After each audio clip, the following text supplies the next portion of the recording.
it's interesting too that like you almost can't have a civil conversation about diet because for some reason it's been turned into like this culture war. Right. Like you can't have a conversation about oh, like I eat it for these reasons. Like you had said, a lot of it feels very soapboxy. Like Shaye, I think for some weird reason, like we run for a podcast, we have an Instagram account where we'll upload like, clips and sneak peeks in our episodes and whatever.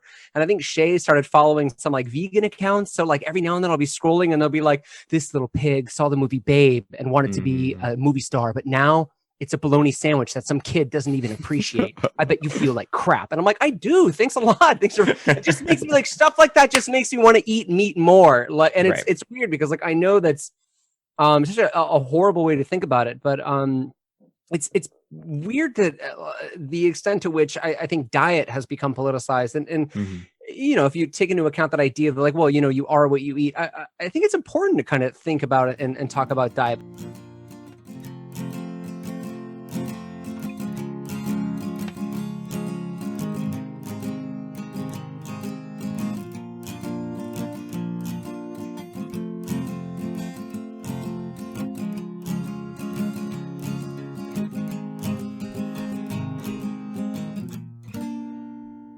Hello and welcome to Talk Ag to Me, the podcast dedicated to improving ag literacy around the globe. I'm your host, Brandon Black, and in today's episode, we're bringing back the old conversation of the plant-based versus meat-based diets. Anyone who's listening to this podcast knows it's a topic that I hold near and dear to my heart, and it's one that I definitely enjoy talking about. And to change it up a little bit for this episode, I actually have two guests. I'm going to let them both introduce themselves and talk about their project a little bit. So take it away, guys. Hi, it's me, Shaye. I am the #1 co-host of Camp ReEducation, a podcast boot camp into the world. You thought you knew. And of course, I'm joined here today with the magnificent Ian Rowe, who is the only thing bigger than his nose is his ego. Ian, take it away. I showed my hand before we started recording. I showed my hand and I was like, "Hey, when we go live, I want to tell everybody I'm the better looking co-host." And he weaseled your way in there. Yeah, sorry. So now is probably a good time as ever to let you know that Shaye is actually the biggest liar of our podcast. He's the guy that you can't trust. He's just an absolute scoundrel. So he's disgusting inside and out. And I'm real pleasant on the eyes. I've got great opinions, a really melodic voice. So great, good for you. I also played right in your ego thing. Dang it.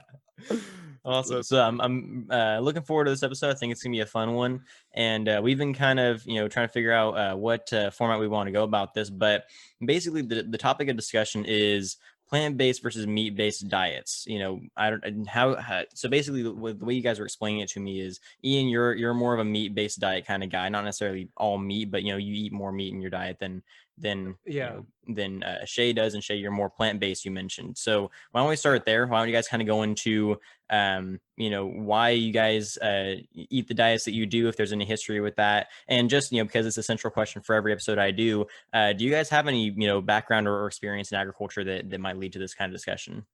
I have a lot of family with who own farms. Okay. A lot of family who own farms. Okay, I've got two. I've got a grandfather who owns a small farm up in McKaysville, and then I have another family that owns a farm up in Maine. And the McKaysville farm is more like like veggies, and then like a very few livestock. And the Maine farm is like a goat farm, so they've got just like tons of goats, and they do goat milk, goat meat, goat butter, whatever you got to do with goats, goat cheese. And then there's some horses and cows scattered about. So yeah. And I don't think I have any background with any kind of farming. Mostly just we breed dogs for dog fighting, and that's pretty much it. Just oh my God. I'm totally just kidding. I'm the vegetarian one, so I'm allowed to make these jokes. It's okay. I don't want to hear anything like that out of your mouth, Ian. It's not okay for you to say it. I guess like I just so I do the vegetarian based diet. I honestly don't know why or when it started. I've been like vegetarian for like 8 years or something. You know what it was? Of a girl? Like you were dating a girl, and she was like, "I'm vegan," and you were like, "Me too." Okay, that's the reason. I'm just so ashamed. Yeah, no, it's yes. So I started dating someone, and she's like, "You should really be vegetarian." I was like, "I'll do anything you tell me to." And so, yeah, I've been vegetarian since then. So that was like 2012, and Wow. it's it's much later after then right now. So, Mm. and then Yeah. Ian, you just kill animals for fun, right? Just That's me. I actually have an Instagram dedicated to that. It's called "Watch Me Murk This Toad." That's my handle. No, you know what's funny? I actually just remember this too. Is for a brief period of time, like we lived together in school, and Shay was a vegetarian, and I was just like, you know what? Why not? Like, I'll try this, sure. And I did it for a bit, and then I moved to Lebanon, and I didn't know the word for vegetables in Arabic, so I was just like, oh, of course you knew all the words for meat in Arabic, right? yeah, I just made the animal sounds like moo, bah, and then like, oh, here's the meat section, and I What'd was you do? like, What'd you do for vegetables don't make chicken? sound, Shay. So it was back to meat. I'm just curious. What's the chicken sound you made? Uh, um, actually, it's I'm not doing it. Come on, Ian, dance. All right, but yeah, I've been trying to get Ian back on the vegetable wagon ever since he fell from grace those years ago. But I don't know why he doesn't do it. But Brennan, how about you, man? What's your leaning? Are you on my side, or are you on Ian's? Whatever he's got going on. I have to personally say that I am a big fan of meat. I was Boo. I was raised around dairy and beef ranches my whole life, so I've always been kind of raised into that lifestyle. I grew up eating steak and hamburgers every day, and that's remained my main diet for most of my meals is either hamburger or some other form of meat. But I do enjoy my vegetables as well. I like to say I'm fairly balanced in terms of my diet, but yeah, no, I definitely don't criticize either side for their choices, but I always say, as long as you're nice about it, then you can eat whatever you want. But Right. that's kind of my mentality. So I'm kind of curious. We'll go to Shay first. You said that you're a vegetarian, which is an interesting word for it, because there's a lot of different words to describe a plant-based diet nowadays. So Yeah. what limitations do you put in your diet? Do you eat, eggs and milk and that kind of stuff, or is it completely just plant-based? So I've done like a few different varieties of this. I started off vegetarian for like 2 months, and then I went vegan for almost 2 years. And then I never really gave up on veganism, but I stopped. I started cheating like a lot. Hmm. And You mean so giving up? The thing you're describing, you're not using the word, but the thing you're describing is the act of giving up. tomato. And so so like when I go to a grocery store, like it's super weird. I mean, my rules are super idiosyncratic for my own diet, but here they are. When I go to a grocery store and I'm like buying my groceries, like the bulk of my food, that's all totally vegan, no dairy. So that's totally plant-based. If I eat out at a restaurant, I will do vegetarian, because it's a lot harder to find non-dairy options, at most places. I mean, almost everywhere has a vegetarian option, at least in some regard. And then for a while, and this might be alarming to some people, I was a dumpster diver. So I would go to supermarkets and take out food that they had thrown away, either because it had gone bad or it was returned or something. And if there was returned meat or something like that, oftentimes I would eat that, especially like frozen meat, something like that, where I would get it out of the dumpster. It was still frozen. It expired that day. I would still eat that as well. And same would go if someone bought like a pepperoni pizza at a party. And it's like, all right, well, we're about to throw this pepperoni pizza away. I'll be like, all right, not so fast. That's for me. So yeah, that's been but I grew up eating all the fun stuff, burgers and steaks. And I mean, I still occasionally, every once in a while, I get real Drunk. well, that too. Nostalgic for it. And I just, like, I love chicken salad, man. It's so hard to pass up a chicken salad when you see a good looking one. But yeah, for the most part, that's how it is. It's erotic, man. That was the sexiest description of a chicken salad. Like, sometimes, man, one walks by and you just ooh. Yeah, Awesome. maybe for you. All right. Okay. Sorry, go ahead. Go ahead, Shay. Well, I was just gonna ask you, Ian, why you how you gave up on it so easily. I don't know. It was more just a thing I was like curious about. Like, anyone who's met me will tell you that like I'm super interested in like trying things out. Like, I'll definitely put my money where my mouth is. That's kind of what our podcast is. Like, literally, our podcast is like, well, I have an opinion about this, but I've never actually done it. So I think I'm going to be more intellectually honest and give it a go, and then develop an opinion. So, for vegetarianism, I was like, why not? And it was not hard, but it wasn't as enjoyable as eating meat. And that may also be like a cultural thing. Like, culturally, like there's just meat everywhere. And I think that was one of the things I was thinking about for today too, just in terms of my like being aware of my diet, more conscious of it. It's like I think Americans in general eat a lot more meat than other cultures. Like, I've lived in several other countries. I lived in I did a little stint in Germany.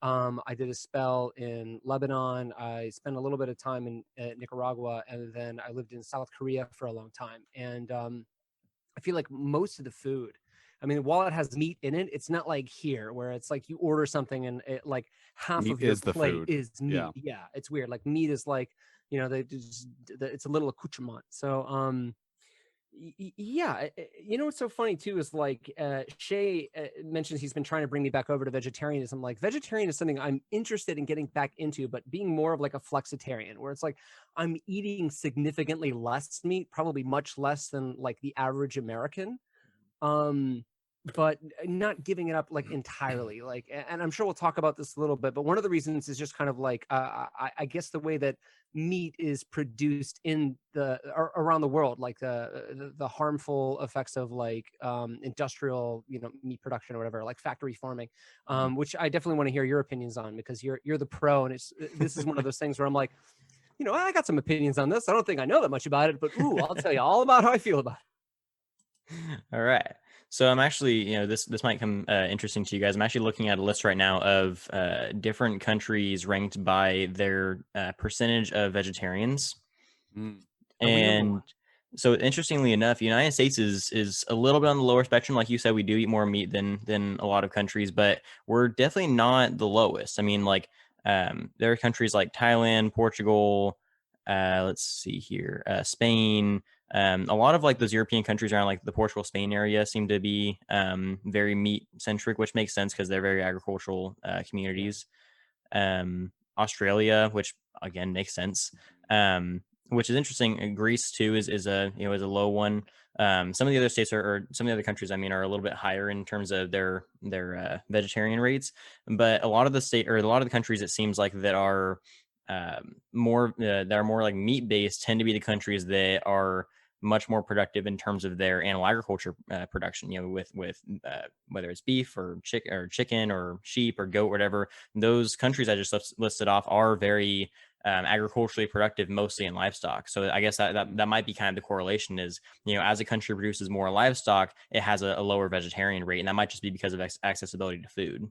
Accessibility. And probably also promotion too. It's like the Right. USDA here, like we have the dual mandate, or whatever they call, like half of the not even half, like, portion of the job is to like protect consumers and promote a healthy eating lifestyle, and then like a huge percent of the USDA is just promoting it. It's like, eat more meat, whatever we make. If we make meat, eat it, so like it would make sense at least somewhat for them to like want to, if there's a financial incentive, obviously it's like, well, let's keep eating meat. Well, I mean, so I got a quick question about that list too. Like, do they? Because I feel like Americans eat a lot more beef than other countries. Like, and I mean, when I lived in Lebanon, like lamb was relatively big. Like, I had a lot of kebab and stuff like that. And when I lived in Korea, like pork was immensely popular, because I think like beef is tough for a smaller country like South Korea to produce. And they would get a lot of their beef from Australia, which doesn't surprise, because Australia is basically just like Florida if it were a continent. Pretty much. Big, dangerous, and wild. So, ironically enough, Australia has a very productive like beef industry. They produce beef like it's going out of style. Florida doesn't produce that much beef. They're not very agriculturally productive in terms of beef. what is their big thing then? Like, what are they? Citrus. Just oranges? Yeah. This is extra embarrassing for Ian, because Ian's born and raised in Florida. I wasn't born in Florida. Joke's on you. All right. Yeah, you I mean, win, don't Ian. You win. don't get me wrong. Like Florida, obviously, there's going to be some, some level of beef production in Florida, but most of their agricultural industry is fueled by their citrus. Mostly oranges. But ironically enough, Florida is famed as like having like the best oranges. They're second best to California. California is by far the best orange producing state. That's just all we have. Well, I think California also like lets us have that. They're like, just let them have the oranges. Like, Yeah. they Right. need Well, something. it's funny because there's so many states that are like the best at their particular product, and California is actually the best at it. But California is like, you can have this one; it's okay. Like Yeah, we'll take almonds and avocados. right. Yeah. Well, like we let Wisconsin say that they're the top dairy state when in reality there's like a top 5 and it keeps fluctuating. But California is usually at the top. Oh, wow. Texas and New York are also up there. Really? Uh-huh. And New York. yeah, New York is actually so New York City is like one of the few cities in the state. The rest of the state is just ag land. It's just all farms. I guess that Yeah. makes sense. Yeah. Yep. The rest of the state was like, all right. Like the city was like, you guys can have cows and something else. but, Right. like, Well, Yeah. who wants to be the cheesehead? I feel like that's not like the hey, let's be the Oh. cheese, king cheese. You know? You'd be surprised. The competition between California and Wisconsin for who's the top dairy state is fierce. Like the dairymen get very competitive about it. I guess love if the you're idea of like making the money. Oakland Raiders, just like they just start wearing cheese heads to these games just to flex on Wisconsin. Like we're taking everything from you. Yeah, no kidding. So like, I mean, obviously like, the Midwest is known for its beef cattle, and California isn't the top beef cattle state, but we are pretty good at beef cattle. And, like I think grapes is something that California has always been kind of like, they've held over the reign of grapes. But like there's so many products that are grown in California that are grown in other states, but they're grown better in California. And yet those other states get the credit for being the best at growing that thing. I just think that's kind of funny. All right, so That is what's the best state? What's What's the best state at growing? Like what state is number one in their field? Like who? I was going to use a sports metaphor, and then I Who's the realized best food state? I'll just ask a better question than Shaye. Like, who's the No. best food state? that question sucks, Ian. My question All was right, way better. Answer Shaye's question first, and then mine next. Mine's All right. still pretty good. All right, actually, better idea, Brennan. Which is the better question? And then just answer that one. Okay. We have time for both. Let's. I'm the moderator for this debate. I'll choose which questions to answer. I love it. Yeah. All right. So, Shaye, what was your question? All right. Simply put, hopefully this time we'll say my question is so like what state then is the best state at producing their best product? So like if I was like a recording studio, I'm really struggling with metaphors. I was like sports, no, that doesn't work. Recording studio, that doesn't work. Like I guess like if okay, like the New if England China- Patriots, if you're keeping with sports. well, sure, I don't get it, but sure. Me neither. I'm trying to help you out, man. Help me help you. Okay, so let me see if I get this straight. So like, if a state is the best at its thing, like how I said that there's different states that are best at their commodity, which state is the best at producing its commodity? It's Yeah, best commodity. exactly. Yeah. Okay.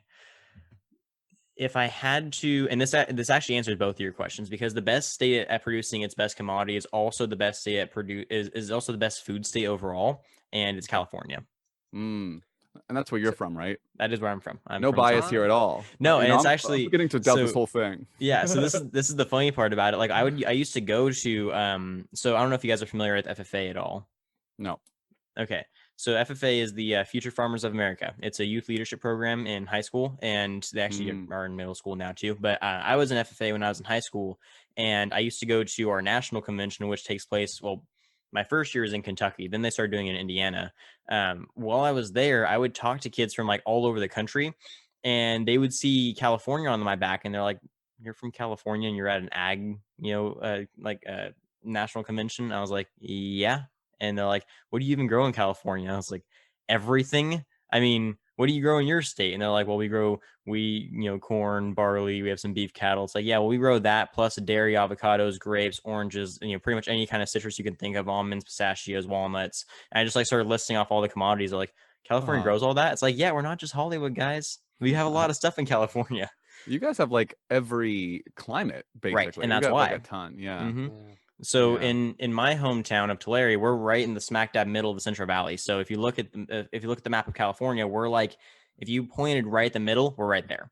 So we're in the, we're in the very bottom of this big bowl, and basically because of our topography, because of our location, and because of our climate, and like you mentioned, California has almost every climate that's possible in the world. We are able to produce fertile, or we actually don't produce it, but we have the most fertile soil in the world. It actually used to belong to like Mesopotamian land, but that recently got kind of taken over by us because their land is no longer agriculturally productive. So we were much better at producing our food, and so we kept the land fertile and productive. And so we grow as much food as we do, and we grow as high quality food as we do, just because of the combination of having such a large variety of different climates and fertile soil and good practices. So you're telling me I'm sorry, go ahead, Shay.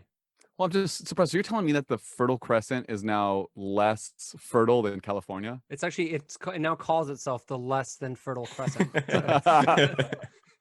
Yeah, so due to, and that, like I said, this didn't used to be the case, but due to more modern agricultural practices, and because those areas are no longer being used for what they were originally used for, and they're not being taken care of as much as they were, the most fertile soils in the world have been granted to California. Wow. So interesting. So I've got a question, kind of, because I was after listening to your show, I was kind of curious to hear your thoughts on this, and I know like this is why Shay and I were here, but we talked a little bit about our diets. But I think, I don't know if Shay, for you it's like a little bit of like a health thing, but it's also like a moral, ethical thing, right? For me, honestly, so like in thinking ahead of time about this episode, like I kind of was trying to gather my thoughts, and I don't think, I mean, ethics to me is like, it's important, but it's not even top 4 for me, the reasons for why. You numbered them? Yeah, I did. You're Yeah. a dork. So I was going to ask that whenever we got into the episode, what because everyone has a different reason for getting into, more vegetarian or vegan or just plant-based in general diets. Shifting a diet in general usually has some kind of motivation behind it. And I had, friends in high school that tried out vegan diets, and some that stuck with it and some that didn't, and they all had different reasons for it. So I was curious as to your reason for, not just switching over, but also maintaining that diet for 8 years. Well, dude, I'm a really cheap person, and it is way cheaper to at least in my experience, like everything I've ever done, it's just been so much cheaper because I cook a lot of my own food. I like, I'm basically just like roasting vegetables or making like soups and random stuff that me and my girlfriend make up. A lot of Italian food as well, or like Mediterranean food kind of generally. But it's way cheaper, and so that was like one of the main reasons I just eventually was just like, this is easy. So in terms of like just the maintenance, like how I was able to like keep it up, or not even how, because it wasn't even that fuck. I feel like Ian's gonna pounce now. I can step in here though too. It's funny to hear him say that it's related to money, because us having wow, okay, now it's your turn to pounce, but not yet. I'm still talking. It's funny too, because like Shay and I have had this conversation previously where we'll be walking somewhere. I'm like, oh, you want to eat here? I'm like, oh, sorry, I forgot you can't. You have like dietary restrictions. And he'll be like, it's not a restriction. It's a dietary choice. Like, oh, you are so annoying. You are the worst. So this is you calling me out for you want me to defend that you're right like, now? Oh, it's just related to money. I'm like, not based on the conversations we've been having. If you'd be like, this food's cheaper, let's eat that. You're like, it's a choice, my friend. Yeah. Well, it is. I think it is cheaper. I think a lot of restaurants and like other places, they realize you can probably charge the exact same for the dish with or without the meat. They're not charging. I mean, it's a dish that's priced for meat, and they take out the meat, and they don't adjust the price in most cases, which is fine. I mean, I don't really care that much. It doesn't look like it's bothering you at all.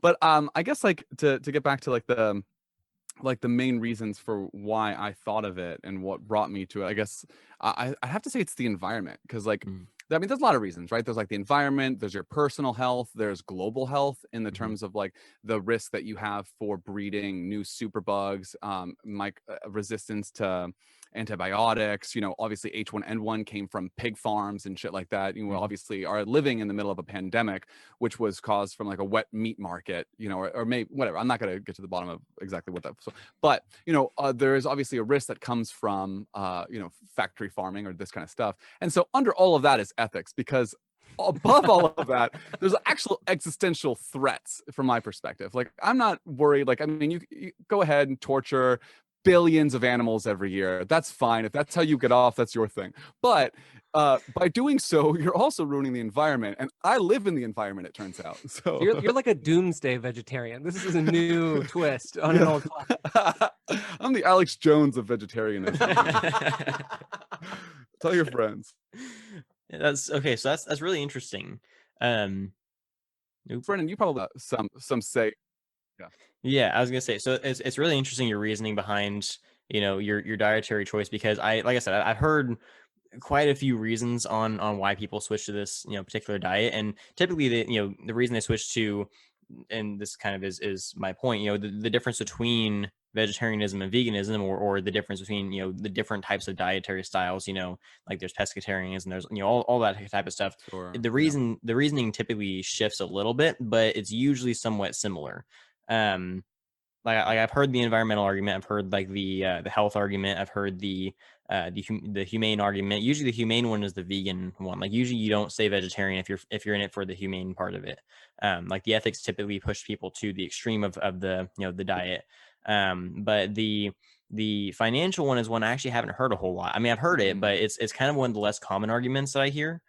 Because people usually like to go up on their soapbox and say like, well, by doing this, I'm saving the world, and I'm saving all of the cows, and I'm saving all the pigs, which, more power to them if that's what they think. But it's the financial part of it usually gets left out of the equation. So I'm really kind of thrown off guard that's the direction you went with it. But it makes a lot of sense. Like that's actually one of the few arguments I've heard that not only makes sense, but is actually like a legitimately like good. Not saying that they're not all good reasons, but that is like probably the best reason I've heard to convince someone to switch to that diet. It's not enough to convince me, but it's a good enough argument. I mean, I don't know. Yeah, I'm like I said, I'm super cheap. Like anyone who knows me well will say that. My roommates say it when I'm out of the room. Like I'm a cheap person. So I mean, it works great for me. I mean, it's insane like how when I was in college, like my whole lifestyle was just like scooting by with like the minimal amount of money. Just like I was like trying to prove something to someone, and like it's remarkable how far you can get with rice and beans. But even like how you can eat healthy. I mean, like obviously there's like the health benefit too, but like if it's easy to be lazy and when you're a vegetarian, and it's easy to like go for like the Trader Joe's like tofu. I'm trying to make up some. I don't shop at Trader Joe's. I have no idea. I know they have like the fancy like vegan shit, and it's all like $10 a plate. It's like no cheaper than if you just went out to like a restaurant and got a vegetarian option. So like at that point, like there's no real reason. But there are ways of doing it if you're either. I think it's like a middle ground. Like you can be really lazy, and then you're like the Trader Joe's $10 plate. You can be like a normal person who might get like tofu with their meal, or you might be like me, who's just like, I eat canned beans and rice, and then I'll chop up like whatever vegetables I have left, and like sometimes I get like the boxes of vegetables and just like, what do I have, and like make it work. And it's like, it's enough. And I'm like healthy enough. I'm in good shape. Like I know the listeners can't see me right now, but I'm a very handsome 30-year-old male. I have great skin, and I'm not overweight. I'm actually uncomfortable now that I went down this road, so I'm gonna stop talking right now. Yeah, you want? This is one of the few instances where I'm just gonna let you kind of dig your own grave. Like I don't need to jump in here. Like you're doing a great job, Shaye. Keep going. Yeah. It's funny. Like kind of something both of you said that made me think about this. Is like it's interesting too that like you almost can't have a civil conversation about diet because for some reason it's been turned into like this culture war.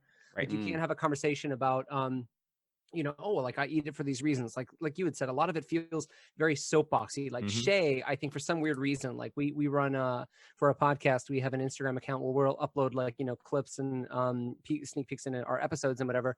And I think Shaye started following some like vegan accounts. So like every now and then I'll be scrolling and they'll be like, this little pig saw the movie Babe and wanted to be a movie star, but now it's a bologna sandwich that some kid doesn't even appreciate. I bet you feel like crap. And I'm like, I do. Thanks a lot. It just makes me like stuff like that just makes me want to eat meat more. Like, and it's weird because like I know that's such a horrible way to think about it, but it's weird that the extent to which I think diet has become politicized and if you take into account that idea of like, well, you are what you eat. I think it's important to kind of think about it and talk about diet. But for some reason, yeah, like I remember when I was sampling vegetarianism in college. Like I went home to visit my parents and I was like, yeah, like I'm not going to eat meat. I brought some stuff to cook and eat with.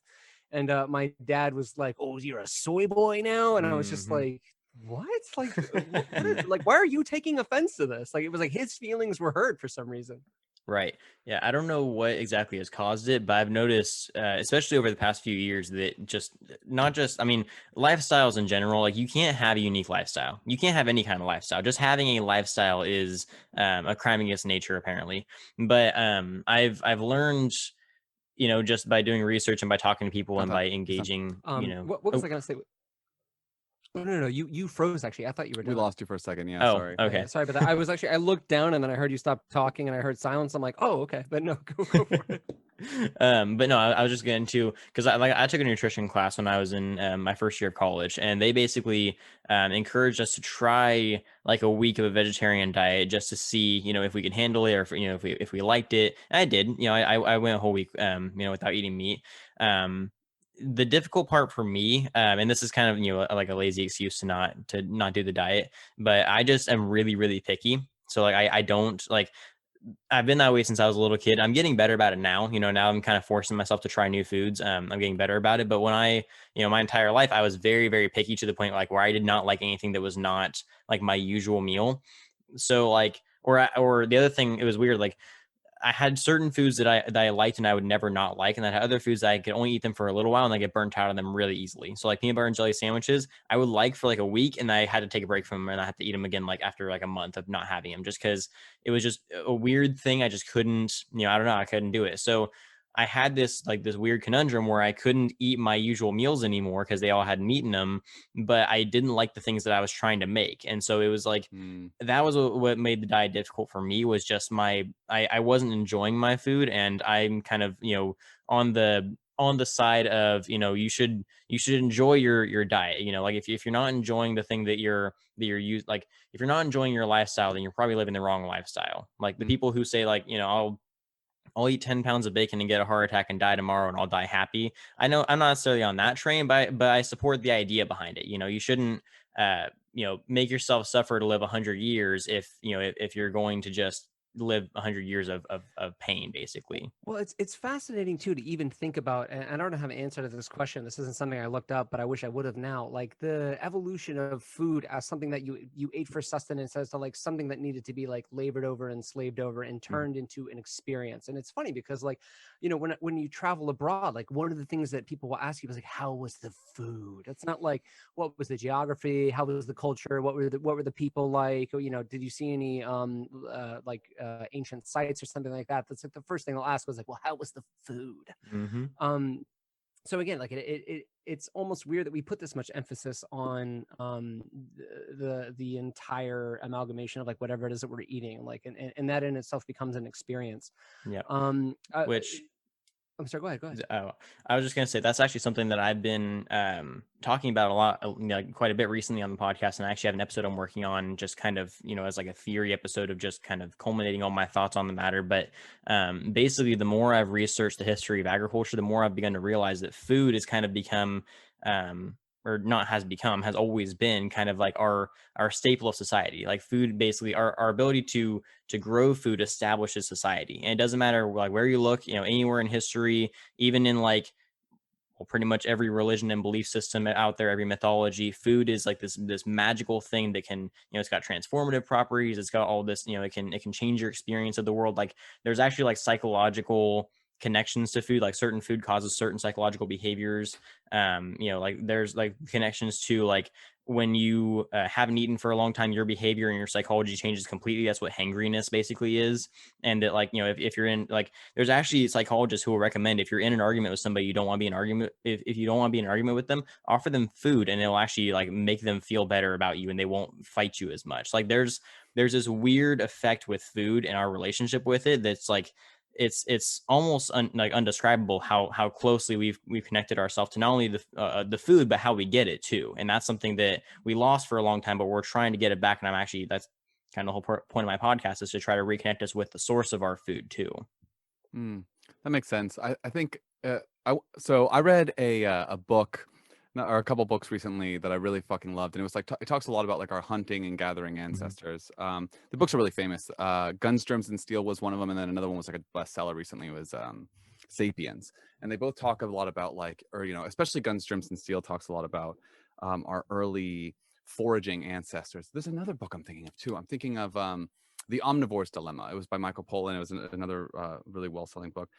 And it is interesting, like if you think about like how we based our early sense of community and our understanding of each other, it's almost always based around activities in food and survival and stuff like that.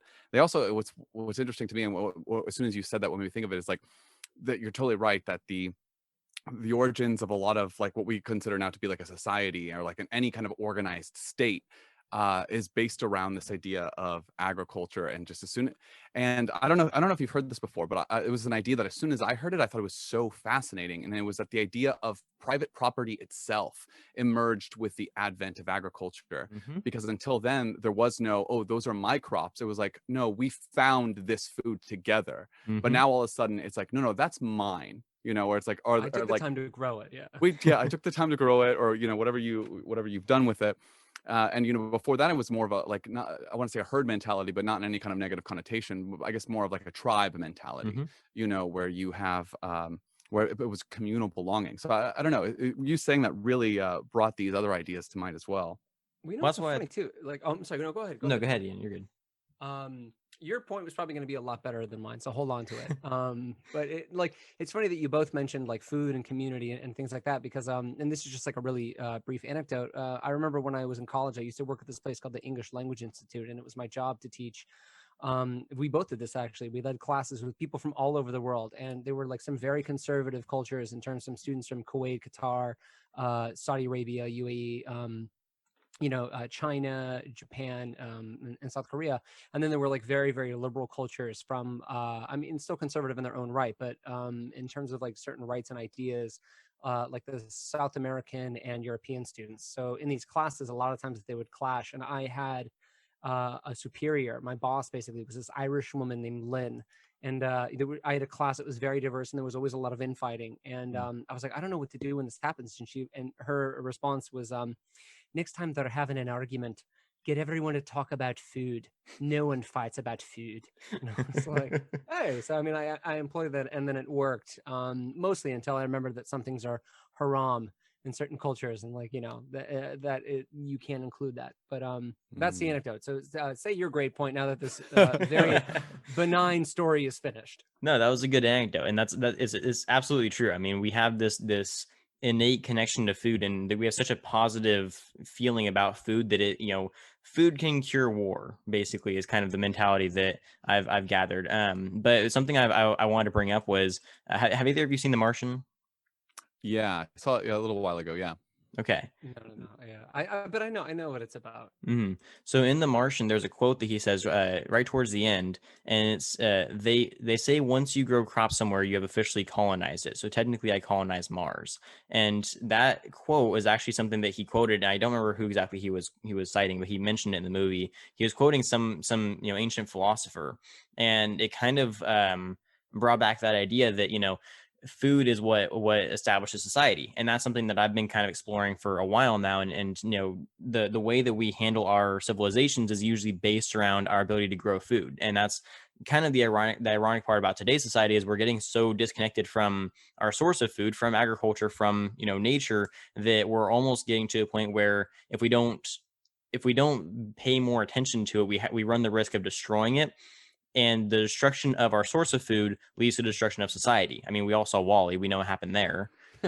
Yeah, that's so interesting. And that actually reminds me of this quote, and I'm gonna paraphrase it because I'm not entirely sure how it was, but it's I guess more of an idea. So it's just that the idea that all famine is man-made. That until agriculture, there really was no famine, because we relied on a very diverse set of plants and animals to feed ourselves. And it was only until we got into modern agriculture and a lot of monocrop agriculture that we find ourselves all of a sudden destroying huge of land, or at least making them unusable for anything else other than corn, let's say, or soy, let's say.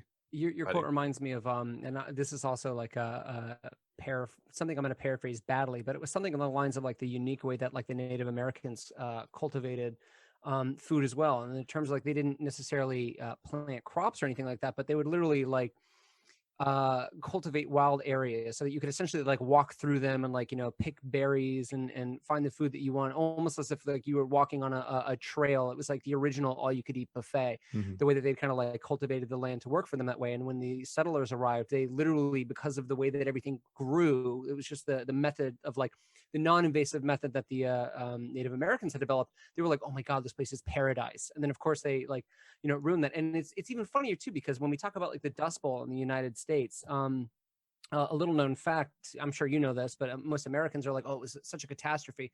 Part of the reason the Dust Bowl even happened is because they basically wiped out the buffalo, whose hooves literally packed dirt into the ground a certain way, slaughtered them so the Native Americans wouldn't have food, brought in cows who like leveled the ground in a different way. And then that left the topsoil so unsettled when a big storm, you know, when conditions were right, it just completely like snowballed and created astronomically like apocalyptic conditions that just exacerbated what was already going on during the Great Depression. So those were two fun facts, but yeah, you get it. Yeah, no, absolutely. And I mean, the Dust Bowl is a good example of kind of the point that, you know, is, I mean, again, kind of goes back to the whole purpose of why we're having this conversation in the first place, is that, you know, people don't fully understand the ramifications of, you know, civilization. And I'm not saying that civilization is a bad thing. By all means, I think that we've all benefited from, you know, from civilization. But I think that, like, most people don't know. So like you mentioned that the topsoil was left unsettled after they got rid of the whole buffalo population, and they replaced it with cattle that didn't occupy the space that the buffalo had previously occupied. That's something that's actually being researched right now by rangeland like graze managers. They've been monitoring ways to basically reverse desertification using like pack animals. And so that's something that's really interesting, but I'll get into that in a second. But the thing I was going to mention about the topsoil is that whenever you upset topsoil, it doesn't just grow back. Like we're learning, you know, right now that topsoil or soil in general is actually kind of like a living organism in and of itself, and that it's basically a network of microorganisms that are all working together to maintain life for anything that lives there. So our crops, our natural environment, all of that stuff depends on the soil to survive. And when you disturb the soil, it doesn't look too good for the things that are depending on it for survival. So whenever we build societies, you know, whenever we build buildings, whenever we lay foundation, whenever we, you know, drive out, you know, indigenous species that are maintaining that soil health, we're causing a disturbance that could potentially kill that topsoil. And topsoil takes about 500 years to rebuild. That's crazy. So if we build a city and we decide we don't want to use it anymore and we need food, we can't knock down Walmart and grow some food again. It's going to take us about 500 years to be able to do that. That's crazy. That is crazy. It's absolutely insane. So I've got kind of a non sequitur. Shaye, if you've got something that like logically follows that point, go for it. Because I've got something, and it's just like I just remembered I wanted to talk about this, but I completely forgot. So yeah, go for it, man. it was basically like, okay, it's kind of this idea that's like I've heard it used before or something like that. I don't think it's a sincere argument, but it does lead to some funny, interesting answers. If you're going to eat animals, like you should, it's either all or nothing, right? Like you should just, if you're going to eat pigs and cows, and the argument is going to be like, oh, well, they're dumber. And they're like, well, pigs are actually smarter than dogs. Then you should eat all animals. What are you guys' thoughts on that? I'll give it to you first, Brennan. Gee, thanks. So this is actually it's a really, really good question. So I have studied the animal rights versus animal welfare argument for the past 5 years. And I used to do quite a bit of public speaking on the matter and just on agricultural issues in general. That's actually the origin of the podcast. You know, I was doing speeches on ag issues and I needed somewhere to vent about them. So I have spoken on this particular issue quite a few times, and I've done my research, and I've done, you know, quite a bit of homework and kind of, you know, a lot of soul searching and kind of figuring out where I fall on this line. I think that it depends culturally. There's some lines to be drawn culturally, but I've been working on this, you know, kind of progressive theory on how we assign moral value to animals And I mean, humans have to assign moral value to animals. Animals don't have any level of ethics involved in their psychology. It's just not part of something that they can, like, they have. Not, I'm not gonna say they rely entirely on instinct. I've heard that argument before. It's not entirely true. There are animals that can function off of more than just instinct. We've seen dogs function on more than just instinct. They have, emotional connections to their owners. That's something that has been proven before. That's not the same thing as the type of emotional connections that humans can relay onto things. And humans are the only animals that have developed any form of ethical, what do you call it? Like ethical systems. Animals don't have belief systems. They don't have religions. They don't have, mythology. They have survival and they have pack. They protect their own. They have families, but not the same kind of families that we do. And you'll hear the argument that if two dogs are in a fight and a dog exposes his neck to the other dog, that's him surrendering, and the other dog not killing that dog is a sign of ethics. That's not a sign of ethics. That's a sign of that dog showing his dominance. Because if that dog doesn't kill that dog, that means that he's dangerous, but he wants them to know that he's able to hold himself back until he doesn't need to anymore. So that's all related to the hierarchy of their social structure that has nothing to do with their level of interpretation of ethics. So, long-winded way of getting back to my answer to the question. I believe that humans assign moral value to animals, and where we assign moral value is where you draw the line on what you can eat and what you can't. It has nothing to do with intelligence. Most animals are actually incredibly intelligent. Cattle are incredibly intelligent. Horses are incredibly intelligent. Obviously, we have like dogs and pigs, and horses or dolphins are said to be incredibly intelligent. But we assign moral value depending on how those animals correspond with us, so like we consider livestock a different category than pets, and we consider pets a different category than animals you would see in a zoo, and you consider those animals different than animals you would see out in nature, and you consider those different than microorganisms that are still considered animals, but they're not something we think about on a daily basis. So like where we draw the line kind of depends. Again, there's a certain cultural distinction there, but I think generally across most cultures, where we draw the line is dependent on where we assign our moral value to those animals. And I think it's somewhere between what I consider the observables and the livestock. So livestock are obviously, cows, pigs, chickens, horses, all that kind of stuff. Horses are kind of in their own category because they're considered livestock legally, but they're not considered livestock by most people because they're like companion animals kind of. But observables are, lions, tigers, bears, oh my, the stuff out in the wild that you typically wouldn't eat, but you'd interact with typically. And, like, I consider like game animals, like, deer and rabbits and that kind of stuff, somewhat part of livestock. They're kind of like in like a weird midsection, because some people assign moral value to them, so they won't eat them, and some people will eat them because their game is that one's kind of morally ambiguous. But I personally put the line, past livestock, past game animals, but not so far as like the observables, the zoo animals, the wildlife, that kind of stuff, if that makes sense. So you won't eat dogs? I won't eat dogs, no. What about if you go to Korea? Will you eat a dog in Korea? So I've considered it before. Like I always say, if I moved to Italy, I would try a horse. I'm not sure I would. I would, and it's not necessarily. I think that it's not to be disrespectful to their culture, but it's something that, growing up around horses my whole life, it's not like it would make me sad to eat a horse, but I just think that to be consistent with, with where I place my morals, I just wouldn't eat a horse because I think that it'd be equivalent to eating a dog. Well, it's funny because like I traveling all over the world, I've eaten some stuff, some weird stuff. I have eaten dog. I've eaten whale. That was the one I felt weirdest about. I was like, oh, I'm a bad person. But I was curious. I was like, it's here. It's here. I'm gonna eat it. Doesn't taste good. We should stop eating whales. Go take a chunk out of a candle. That's what whale tastes like, more or less. I've eaten a horse. I had kangaroo in Japan. So it's like, I think the thing for me isn't necessarily that like, oh, we shouldn't be eating certain animals. Maybe we shouldn't be like raising certain animals for like mass consumption, because it's just not, it doesn't make sense. It's not logical. But for me, I think the question is like, it's a matter of like cruelty. That's the thing, is like, I eat meat, but I don't like the conditions that like cows and pigs and a lot of industrial animals like have to bear before they're slaughtered. Like I would probably be more comfortable eating meat if like, I knew the cow had like a happy life, because what like the alternative is like we release all the cows and then like a mountain lion eats them. And I was actually having a conversation with my wife about this. And she was like, it's probably preferable for them to be killed by a mountain lion than a human. It's like a matter of dignity. Like they go to pig heaven and they're like, what killed you? They're like, a cougar. They're like, oh, it's so cool. And then like, how about you, friend?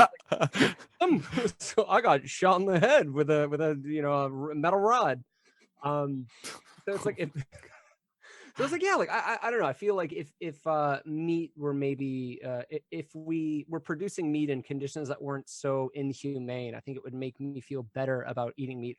And that would probably change the price. Like I'm sure if we cleared lands and let cows roam free, like meat would be more expensive, but maybe it should be. Like maybe that's the price you pay for better ethical conditions, but then better ecological, like environmental conditions as well. Okay. So before I address that point, Shaye, you want to give your take on this? Well, it's interesting because honestly, I'm with Ian in the sense that if you're gonna eat animals, I think you should eat all animals. I don't think you should. That wasn't what I said. That was just a point I heard. I'm like, Yeah. eat them all. So if you check out Ian's website, he goes into depth about this idea. I'm not pro eating all animals.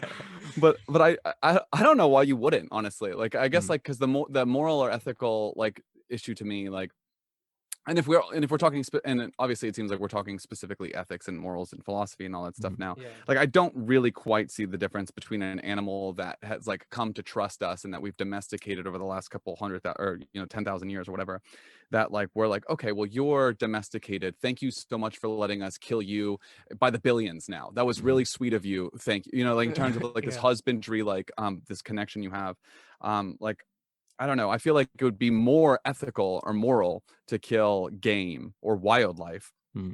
And in terms of pets, like I don't really actually. I don't. It's interesting because like I don't want to eat pets, but like if it's someone's pet, don't push me. If it's someone's dog I've never met and I don't have an emotional connection to, like I don't think I'd care. Like talking about like because I went to Korea just slightly after Ian left, and I met his wife there, and like she was like, oh, there's dog restaurants around here, and I'm pretty sure she suggested, oh, do you want to try it? And I was like, I don't think so, but like not because I don't know. I mean, if I were eating meat, I probably would have. I don't know. That doesn't seem to bother me. Brett, but I just want to. I'm sorry. Go ahead, Shaye. No. What were you gonna say? I just really quick here. What you said reminds me of apparently like in Japan. My wife was telling me this too. Like in Japan, to teach kids like about respect or appreciating like all the work that goes into raising a pet. They get these kids to like raise a pig through the semester, and it's like, yeah, it's your class pet, you got to feed it, you got to love it, you got to take care of it.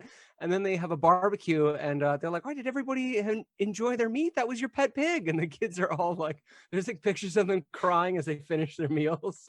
Interesting. Yeah, there's one, they had a pet, like I think this year, I guess maybe that was too inhumane or something, but this year there was one with like a pet fish, and then they cut it up in front of the kids. They're like literally a sushi chef came in and was like, hey, cool fish, who's hungry?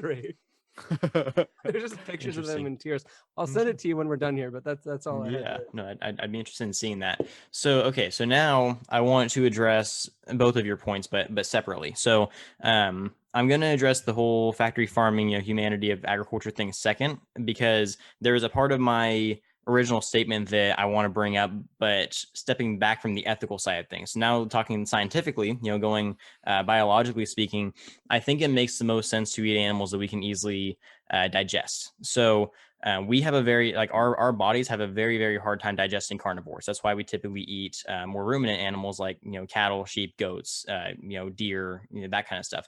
So horses aren't necessarily, they're not carnivores, but their bodies behave like a carnivore. They're very muscular. They have, very lean meat. That's why typically we won't eat it here in the United States, besides it being illegal. But it just doesn't taste good, for the way we raise them here in the United States. Dogs are the same way. Cats are the same way. That's why you wouldn't eat a lion before eating, like a gazelle, because their bodies are like, the chemistry of their meats is much more difficult for our bodies to break down than, ironically enough, I learned this from my nutrition class. If you eat a human, not saying you should, but if you do, your body will actually break it down easier than any other form of meat, because your body recognizes that meat and it says, hey, you're made of this. I can break this down. I know how it works. And it breaks it down a lot faster. So you'll digest human faster than any other meat. Again, don't eat humans, but I'm just saying if you do. Wait a minute, Brendan, how do you know this? Again, my nutrition class was an interesting. I also learned you're never supposed to eat a polar bear's liver. Everyone knows that. I Come didn't on. know that until I was I'm gonna say, joking. I'm imagining your nutrition class. Like, all right, everybody, you know that pet human we've been raising. What? I think a pet human is a slave, Ian. Oh my That's god! I'm a little concerned for your pets at home now. Ian always goes there. I'm always looking for the boundary. I'm trying to push it. Right? You want to But break it, through the noise? Be loud, people. That's my philosophy.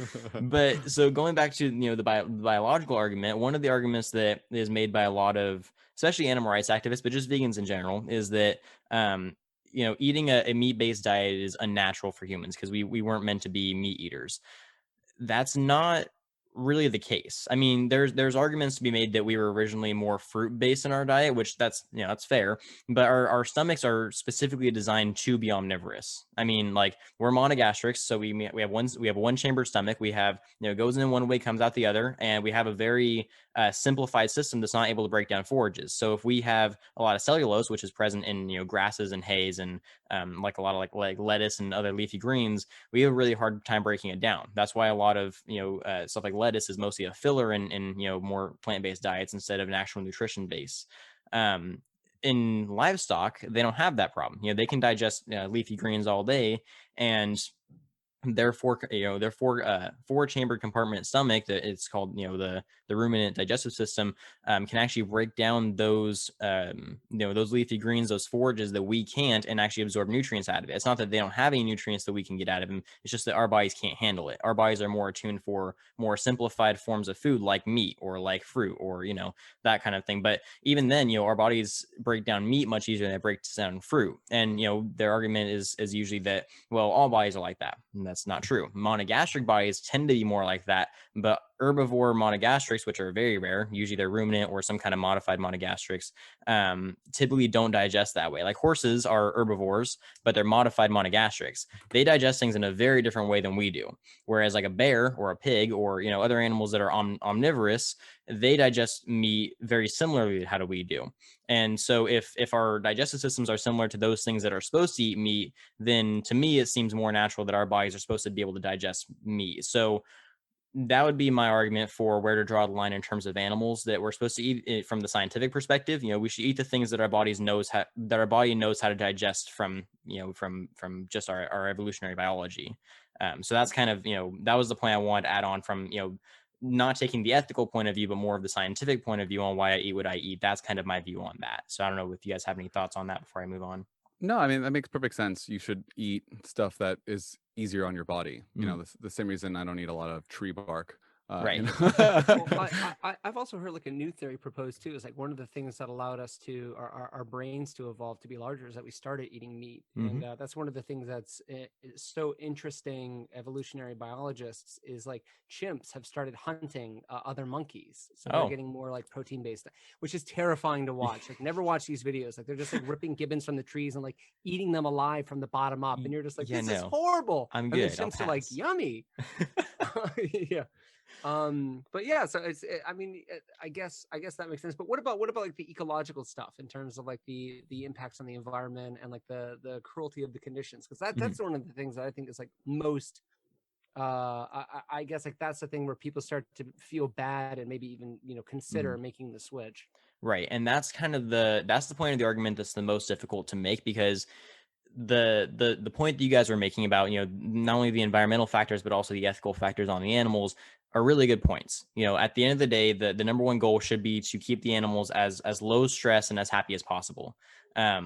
Typically what causes a lot of the issue in that debate is that one side or the other gets heated and doesn't hear the actual facts of the matter. So in terms of how animals are raised in agriculture today, so there's that term factory farming that gets thrown around a lot. Before I move on, through that, I'm kind of curious what how would you guys define factory farming? Like if you had to illustrate it, what would it look like to you? I guess I'm imagining in terms of like, let's say for instance, dairy production. I'm imagining cows like constantly being artificially inseminated, standing on concrete floors for months at a time, in like a basically like a bathroom stall that like they can't turn around in, like hundreds of animals like in a row, like in this way.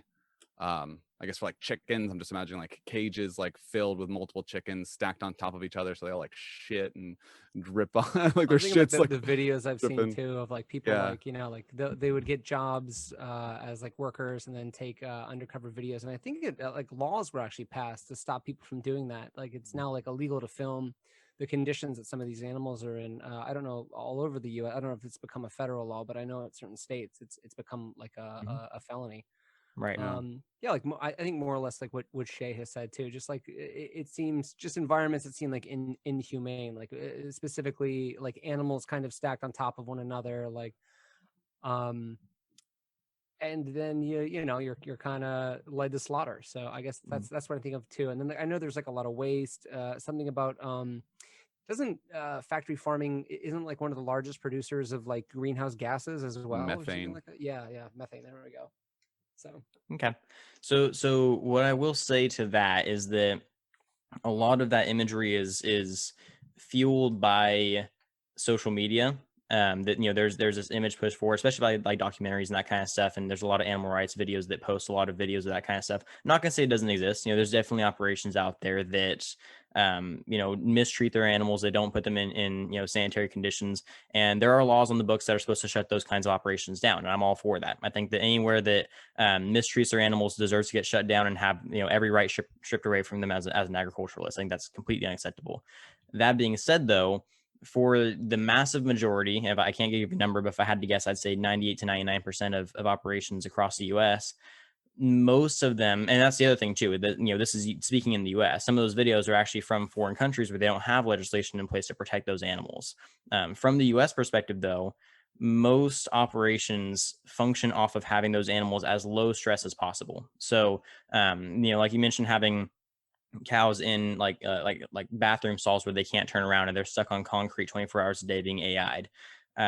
They do enter stanchions, which, you know, lock their heads into place and they're standing on concrete, and that's usually how they eat and how they're artificially inseminated at that point. The reason for that, though, and it's not for 24 hours a day, you know, they go in there for maybe an hour, they eat their breakfast, and then they can get out whenever they need to, and they walk away and they go and lay on their bed. And their bed is made up of almond holes that are the softest material that you can get a cow to lay on. And that's supposed to lower their stress levels whenever they're sleeping or resting. You know, the only reason they have the concrete there is so that way it's easier to wash all of the manure and stuff out of their pens. So that's kind of their feeding operation. The AI is so that way they don't get hurt by the bulls, because bulls are extremely dangerous. And if you allow bulls to naturally breed, you know, you run the risk of getting the cow hurt, getting the bull hurt, getting both hurt. There's a lot lower rates of conception at that point, because especially if it's during the summer, they either don't want to do it, or if they do, they just don't really take. So it's much safer and easier on the cow, and it's a lot less stressful on the cow just to artificially inseminate, which I understand looks bad, but, you know, I've personally been trained in artificial insemination. It's a very sanitary and clean process that's mostly beneficial to the cow and less to anyone else. It is more expensive than using a bull more often than not, but it can overall save you money, because if you lose a cow in the process of breeding, that's going to lose you a lot more money than it is just to breed her and, you know, and you know, pay for the stick.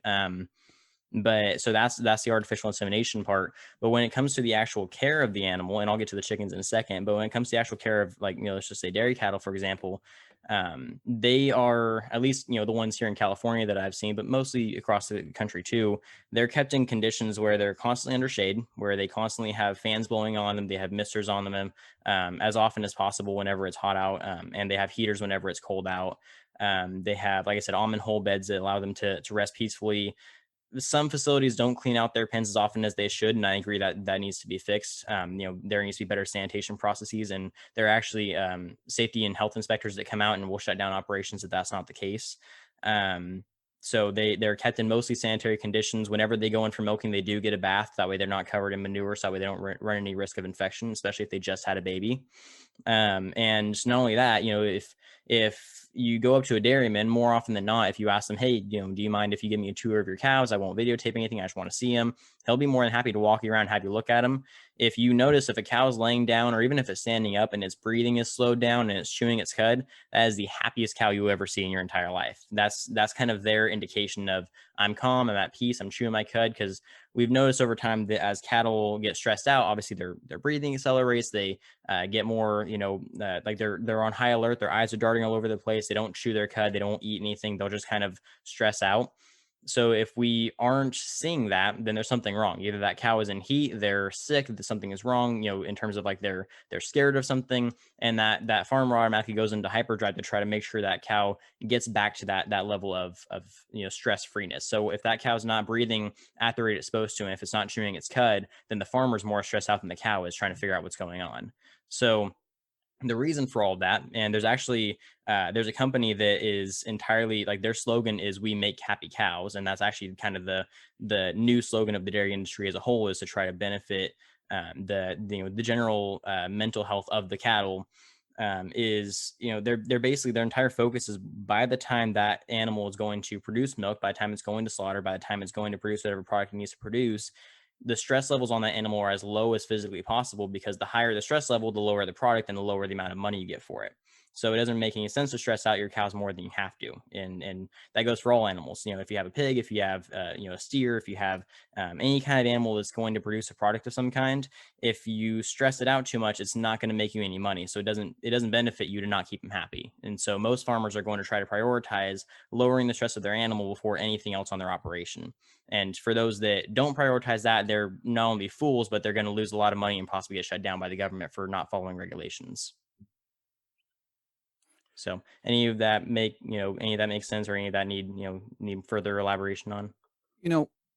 Maybe this is just because I'm a skeptic, but when I hear this as like, this is how farms should be. Mm-hmm. And if they run effectively. And honestly, like what I hear, and like this is coming from a skeptical perspective, like I have a tough time believing that this is actually how it's done most of the time, if I'm being totally honest. Okay.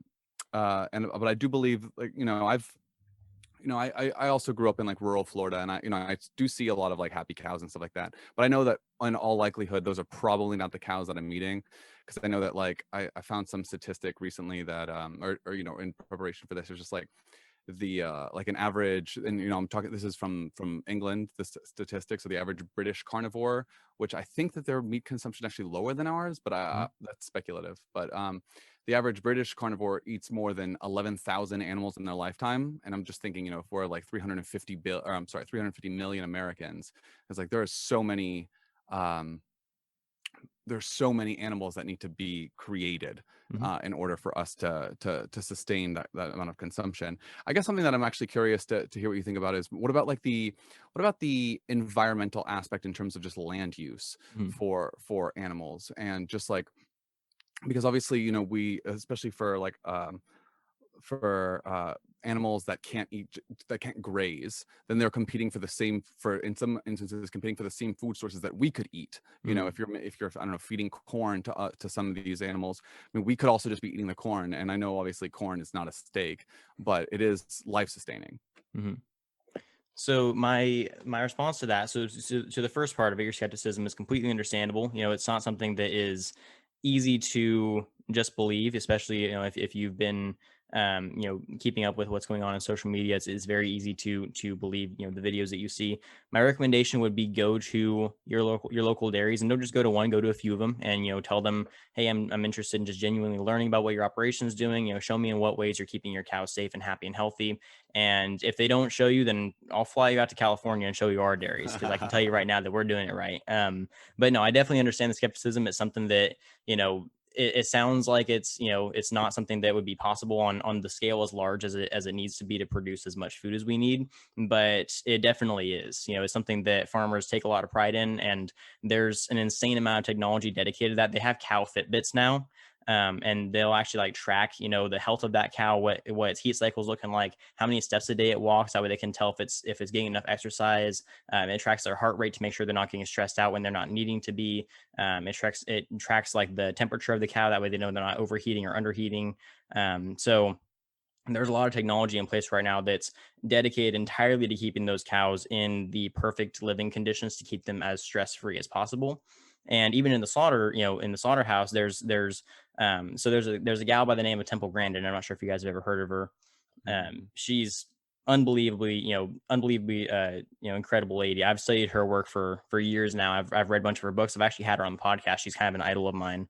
That was kind of a big deal for me. So she's an autistic lady, and so her condition has actually given her the ability to understand how animals think. Her brain functions very similarly to how most livestock brains work, except obviously she's more functioning than that, and she can actually speak and do things coherently. She designed the modern structure in which we design our slaughterhouses, and she designed them with a curved path that the cows walk down from their pen. And the reason for that curved path being there is that if they can see the cow in front of them, get a bolt get a bolt between the eyes, it's obviously going to stress the cow out that's before them, because they're like, hey, my friend's dead, I don't want to go in there. And so they build this, which, to be fair, sounds kind of messed up, that they build this structure so that way the cows don't see what's happening until they get in there. And then it's just instantaneous. They don't feel a thing. It's, lights out, gone. And then they're a hamburger. They don't feel anything. They don't go under any stress. And the reason for that is because, like I said, if they get stressed out, even if it's a second before the bolt goes through their head, they're going to taste terrible. And there's a condition in meat called red cutters, or they're called dark cutters. And dark cutters are meat that are produced by animals that are so heavily stressed that the meat is almost dangerous to eat by humans, because if it's dark enough, it will actually make you sick, no matter how no matter how much you cook it. And so I'm actually, one of my old college professors did tons of research on like what causes dark cutters and how to prevent that kind of stuff from happening. And basically what it came down to is just don't stress your animals out, especially right before slaughter. Do as much as you can to keep them not stressed. So here's something funny. Before slaughter, they'll actually feed them like chocolate. They'll feed them, sweets and like stuff that's supposed to lower their stress levels before they go into slaughter. That way they're not as low quality meat whenever they actually get, I think we do that to people too. That's like their last meal, right? Oh my God. Well, I mean, yeah, eat them, sure. Yeah, but like Right. honestly, like just to comment on that for a second, it is funny, and you seem to understand like the kind of like the weird like balance there is there, because it's like yeah, we have to really trick these cows so that they don't confront their own mortality before we kill them. Like, Right. I mean, and that's so they taste good to us. Like, it does feel like there's something weird there. It's like we don't even want them to know what's going to happen so that they don't ruin our meal. No, I agree. I definitely think there's some moral ambiguity there, but kind of, so I raised cattle when I was in high school. I raised them through FFA. I had them at my county fair, kind of similar to how you were talking about with, the kids in that video, except we didn't actually eat ours. I mean, you had the option to, if you could buy yours back, but we always sold ours to another farmer. But I always made a rule about, whenever I raised my steer to the fair, I would walk him on the trail by myself because I wanted to say my last goodbye. You get emotionally attached to these animals. It's definitely not an easy thing to, to say goodbye to them. But I've always had this agreement with myself, because the average, so if you have a 1,400-pound steer and it goes into the slaughter and you use every bit of it to feed a family, that one steer will feed a family of 5 for an entire year. That's how much meat is on one animal. Let me ask you a question. So I mean, I want to talk about the land thing as well. I've got questions too. I just Yeah, want to say, I'm still here. I know you didn't interrupt. All of it. Where'd that Ian guy go? That Ian guy was pretty great. I interrupted Ian, so I get to. But okay, so go ahead. But I've got something too. Yeah, I know you do, Ian. So there was an article that came out a couple years ago in Science, and then like a bunch of other people picked it up, and it was just like talking about how if you wanted to avoid your environmental impact, the single most effective thing you could do would be to cut animal products out of your diet. Right. And I know that there were some studies that claim to contradict that, but I mean, the initial response that was super well received by a lot of scientists all over the world.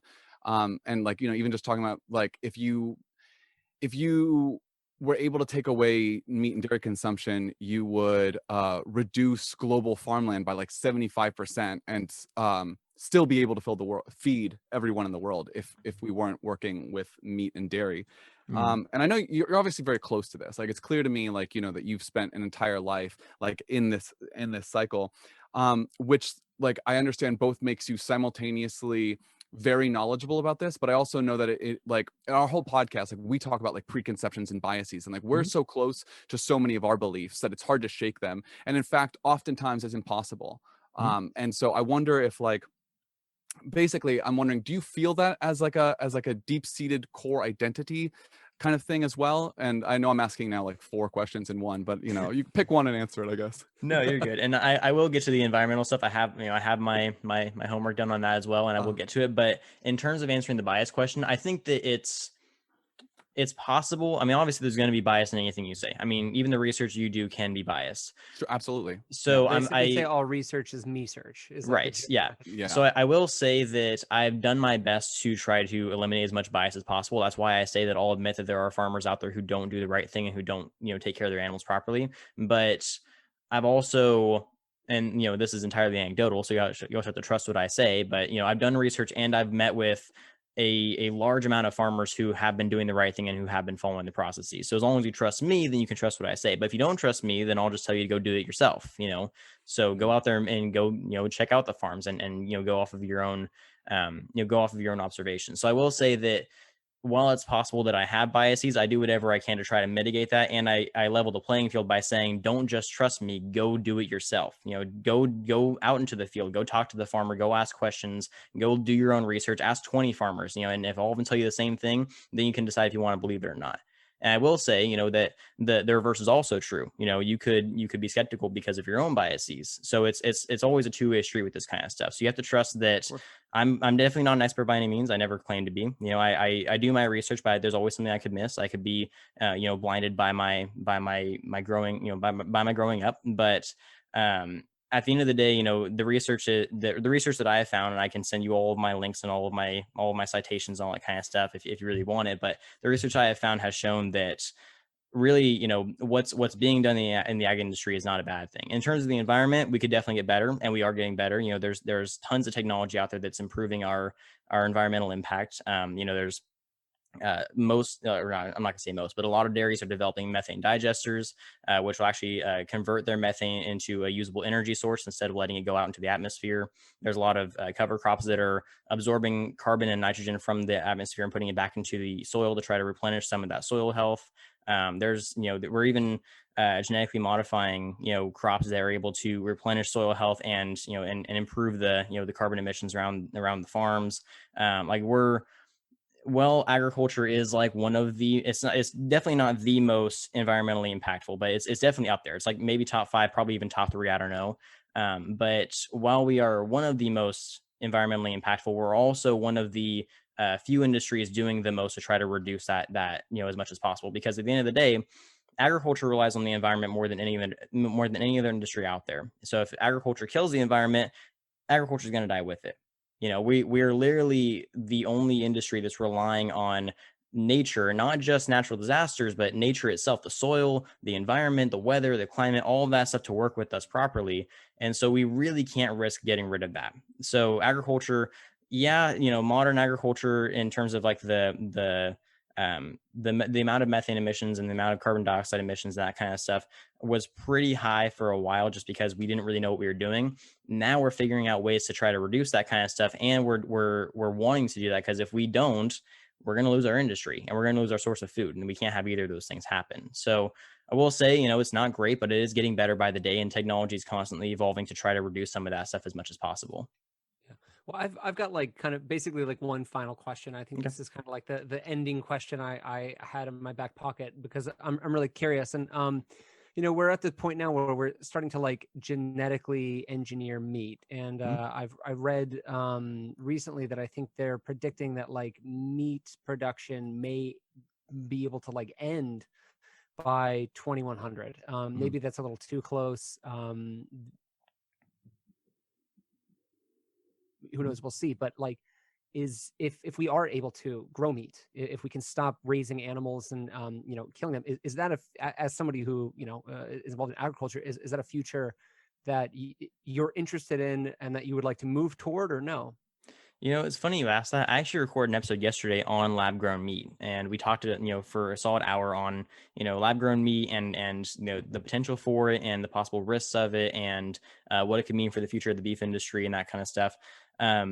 I personally, I'm an advocate for agriculture, obviously, because it's my home, but I'm also an advocate for the progression of food. And I'm not dumb. I will acknowledge that we're constantly, seeing urban development at a rate that's going to eventually replace all of agriculture if we're not careful. I don't think it's going to be anytime soon, knock on wood, hopefully, and we're developing methods to try to fight back against that. The EPA has some smart growth programs to try to prevent that kind of stuff. We're developing new forms of agriculture like vertical farming.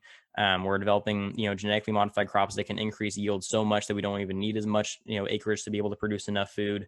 But as we grow closer to that date of not being able to grow as much food on as much land as we are going to need, we're going to have to get creative with how we're going to get our food. So I think that the lab grown meat thing isn't a bad thing at all. It's just something that's going to take some adjusting. And I've heard people that are fearful of it because they're worried that they're going to lose, their family farms, that they're going to lose, there's going to be tons of jobs lost in the process.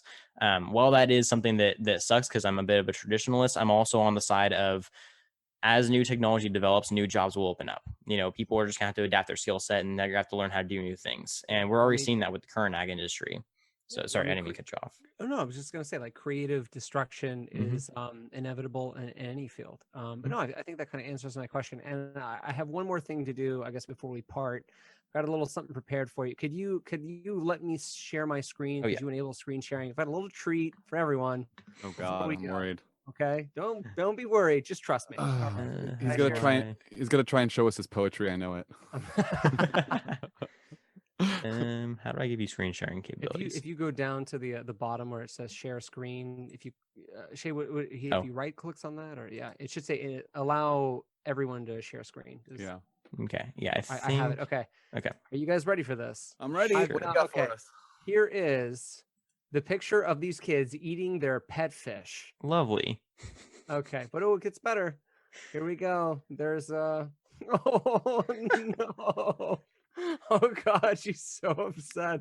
Lovely. Pig on their side, like, hey kids, play with here's your pet pig. And then they're just, where are you taking him? Oh no. Look at So this. I know the listeners don't know what's going on other than Ian talking a little kid's voice, but we're just thumbing through a bunch of pictures of some Korean kids absolutely sobbing in front of, I guess, what looks like a plate of raw fish with of their pet fish and pig. They're Japanese children, okay? These are Japanese kids. My wife wanted me to emphasize that South Korea wouldn't do anything this cruel. That's too good. Okay. Yeah. All right. Well, there you go. I'm glad we left on a high note for us. It's certainly a low note for them, but sucks to be them, rules to be us. Intriguing. Okay. Interesting.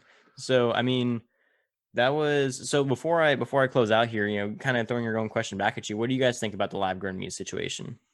I'm totally gonna cut Shaye off. I'm not gonna answer the question. No, go ahead, Shaye. Go ahead. I have no problem with it at all. It doesn't. I mean, let me. I guess if it replaces the issues I have now with, the perceived threat to the environment, personal, like if, I guess the only thing I can think of now is like if there's still maybe an issue of personal health that,